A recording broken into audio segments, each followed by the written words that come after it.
The year is 330 BC. Alexander the Great is dead. His empire is crumbling, and the armies of the Persian Empire are on the march. Led by their king Darius III, they fight to take back their homeland from the invaders that have occupied it for years. The Greeks would surely stop them, right? Wrong. The Persians smash the Greek forces and open the gates to the west. They now have free rein to plunder all they want. But before they can do that, they've got to deal with another threat, one that would test their might like no other. This is the story of the Battle of Gaugamela, where the Persian army almost certainly defeated the combined forces of the Western world. Now, if you've ever looked at a map of the ancient world, you probably noticed one thing. There were a lot of borders. There was a lot of fighting over land. And today's featured civilizations fought in many battles over land. So when someone decided to make a top 10 list of the greatest battles of the ancient world, this was a shoo-in for the list. The sheer scale of the armies involved alone makes it a must-see event. But what really makes this battle so great is the almost complete destruction of the Western world. It is one of history's what-if moments. What if the known world had ended here? The Persian Empire under Cyrus the Great was founded in the mid-6th century BC and quickly grew to become the largest empire the world had ever seen. At its peak, it stretched from Central Asia all the way to the Mediterranean. Its military was massive and well organized, and it was strong enough to defeat the once seemingly invincible Spartans at the Battle of the River.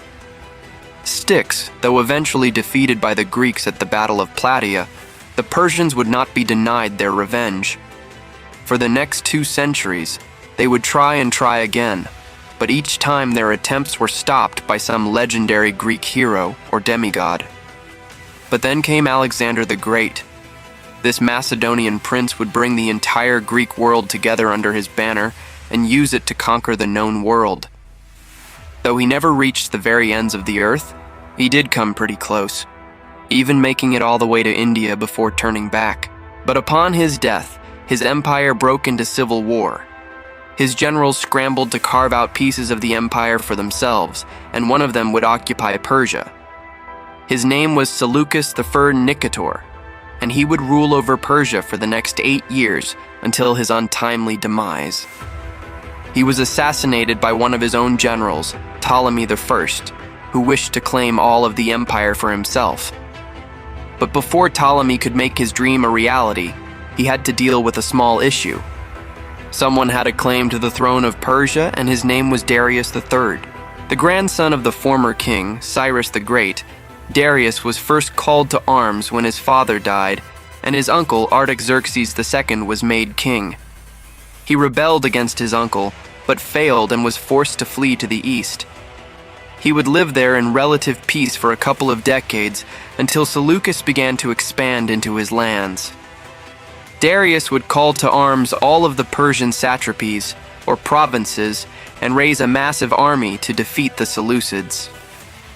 His general, the brilliant and cunning Memnon of Rhodes, would lead this army into battle. The Seleucid king, Seleucus, would meet his doom at the Battle of the Tigris River, opening the floodgates for the Persians to sweep across the empire. Darius's legitimacy gave him the support of the people, and so the tide of the east was unstoppable. Darius marched west, taking back city after city and province after province. All the while, his general Memnon forged east, securing the borders against any possible invasion. As Darius approached the Anatolian coast, he would finally face the Greek force defending the west. It was a mixed bag of soldiers, mostly mercenaries hired by the various Greek city-states. It was led by 2 men, Antipater and Pyrrhus of Epirus, both experienced commanders who knew the value of discipline and good strategy. But what they lacked in numbers, they would make up for in skill.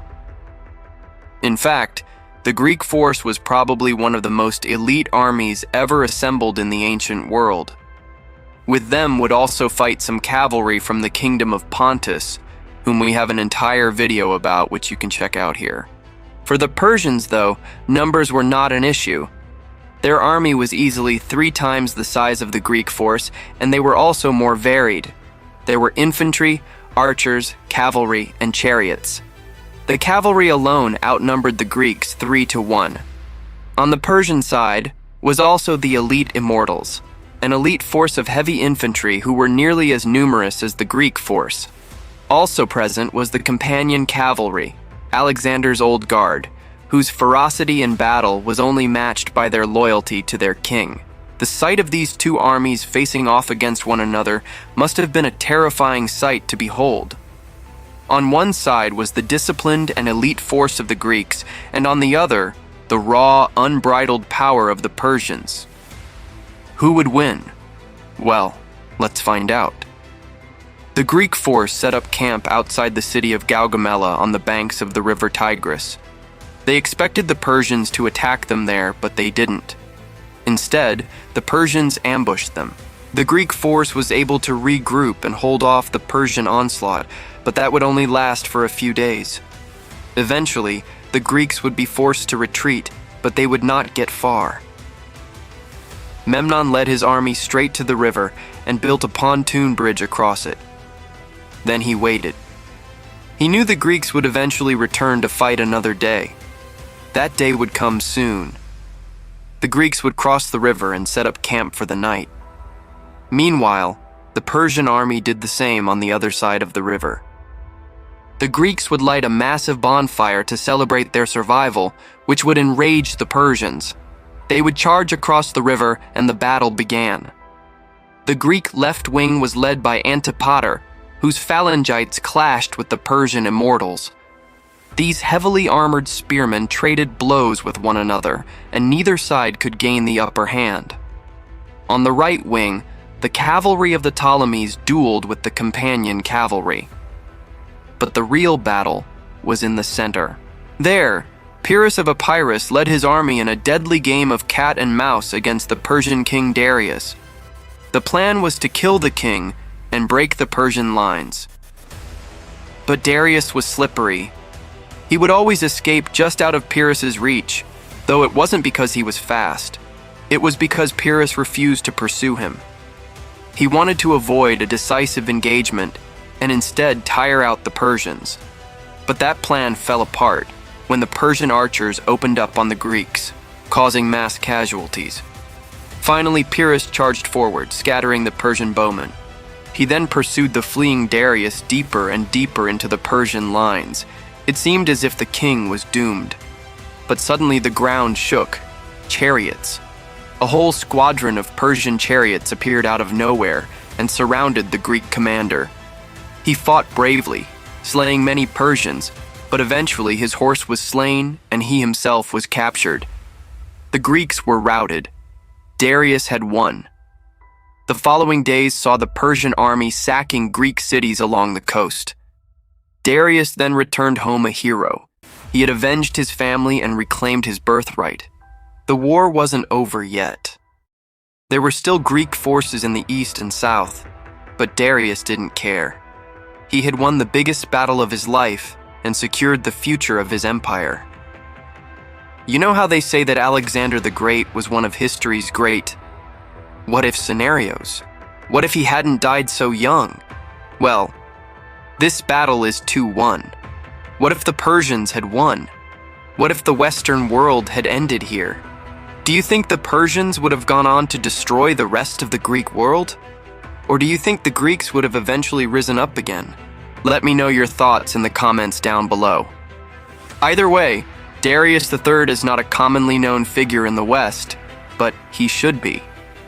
He defeated the best that Greece had to offer and cemented his legacy as one of history's great conquerors. Thank you for watching. Hey, you made it to the end of another video. I'm here, and if you enjoyed it, please hit that like button. We'd really appreciate it. Subscribe if you haven't already. And remember, if you're not Greek, don't attack the Persians.